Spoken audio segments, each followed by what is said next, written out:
Let me just turn on. Okay, can you guys see?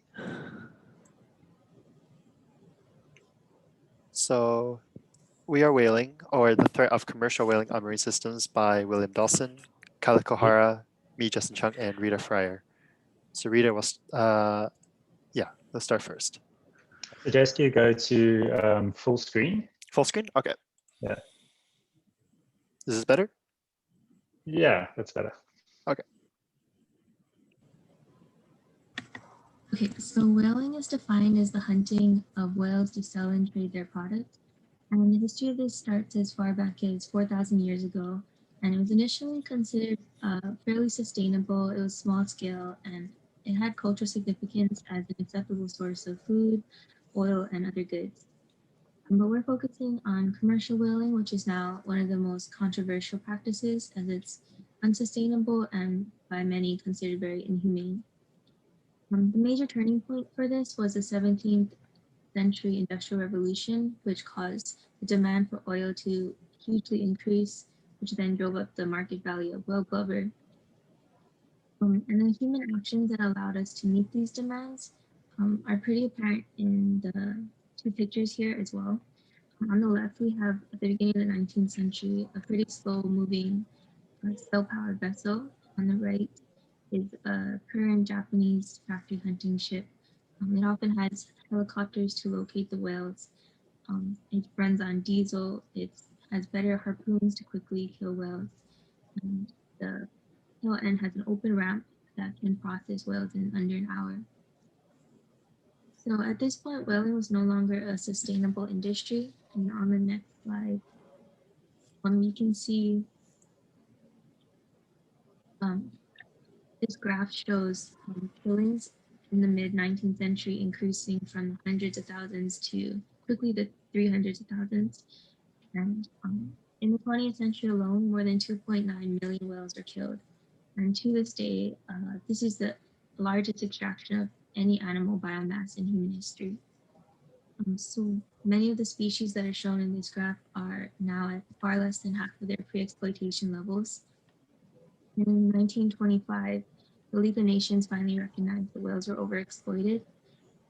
And this is when they acknowledged the issue and the need to restore populations back to normal size.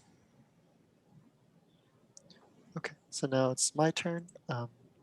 So how does whaling affect the ecosystem? The first thing is that whales function as massive carbon carriers. As they live, they accumulate a lot of carbon in their bodies, and when they die, they sink to the bottom of the ocean and they bring that carbon with them, and then the ocean absorbs the carbon that the whales have. But the problem with whaling is now the whales are being killed above the water, so all the carbon actually goes to the atmosphere instead of back into the ocean, which significantly increases the amount of carbon present in the atmosphere, and that also causes a lot of problems with the climate. Second thing that they contribute to the ecosystem is through nutrient cycling. So what whales do is they eat a lot of their prey near the euphotic zone, and when they come up to breach and breathe, they release all their feces and urea, which is full of lots of nutrients and phosphorus that will be absorbed and eaten by the phytoplankton near the surface, and then that in turn will be eaten by the fish, and then the cycle continues over and over. And so as you can see from this picture, it shows the nutrient cycling that the whales do. They do the biological pump at the bottom, the base of the euphotic zone. They come up to breach, and then they release the urea and feces that will be eaten by the phytoplankton, causing the nutrient cycling. Why are whales so important? So one thing that makes whales and the whole whaling industry very unsustainable is the fact that whales are very long-lived animals. They are very slow to reproduce, and they're very difficult to monitor. So there isn't actually a very sustainable way to use them at all. When a whale dies, their carcass, as well as when the whale is, before it falls to the ground, to the bottom of the ocean, their carcass becomes a feeding ground for many, many aquatic animals. So its place on the food web in the ocean is very important. As you can see from this picture, it shows a lot of different animals near the water and at the bottom of the sea that feed on the animal carcass. So when we take the whales out of this environment, all of these animals suffer because they lose this integral part of their diet. Okay. Okay. So what's the current state of the issue? Well, since the moratorium was imposed on commercial whaling by sort of a voluntary group of countries known as the International Whaling Commission, it was introduced in the 1970s, and since large-scale commercial whaling is largely stopped. And after that, some whale populations have recovered, like the humpback whale has seen a pretty impressive recovery. Some others have recovered but are still in danger or less so, like the like blue whales or fin whales, while others like the North Atlantic right whale haven't recovered at all and are still very much in danger of extinction. Whaling by indigenous groups is still allowed under the IWC and continues this at small sustainable scales around all around the world, including in Canada. There are 3 countries that still have active whaling industries. They all pulled out of the IWC and resumed commercial whaling. These are Norway, Iceland, and Japan. All 3 countries, the industry in all 3 of them is, it doesn't turn a profit. It's dependent on subsidies from the government to keep functioning. But in all 3 places, it's seen as sort of a matter of sort of local pride or national pride that that whaling is part of our culture kind of idea. So it continues on all the same.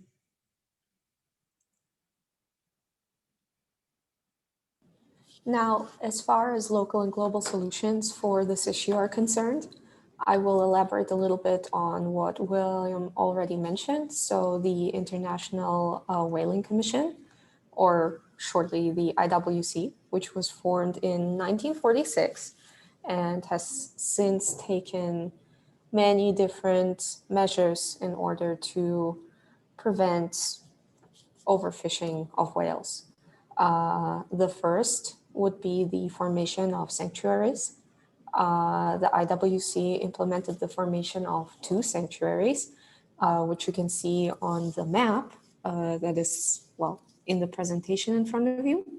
One was established in 1979 and the other was established in 1994. And the Indian Ocean is, well, the Indian Ocean sanctuaries in the Indian Ocean, and the Southern Ocean one basically encompasses all of the Antarctic region. And 2 more sanctuaries are currently being considered due to the success of this measure, of which one is in the South Pacific Sanctuary and the other is the South Atlantic Sanctuary.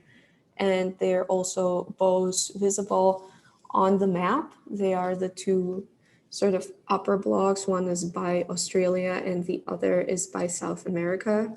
And they have the little writing in brackets that says, I think it says perspective. I'm sorry, the picture is not very clearly visible, but I think you guys are getting the idea.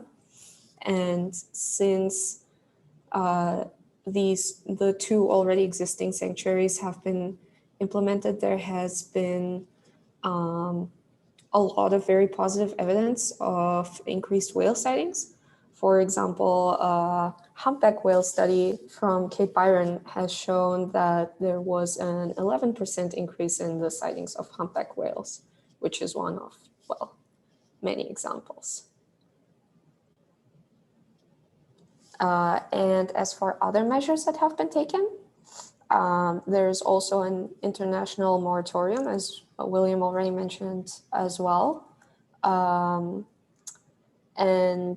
that, I would personally say, is one of the strongest ways of combating this issue, because if you look purely at the statistics, in 1961, before the implementation of the moratorium, 66,000 whales were killed, whilst 1989, after the implementation of the moratorium, this number was reduced to only 326 whales killed.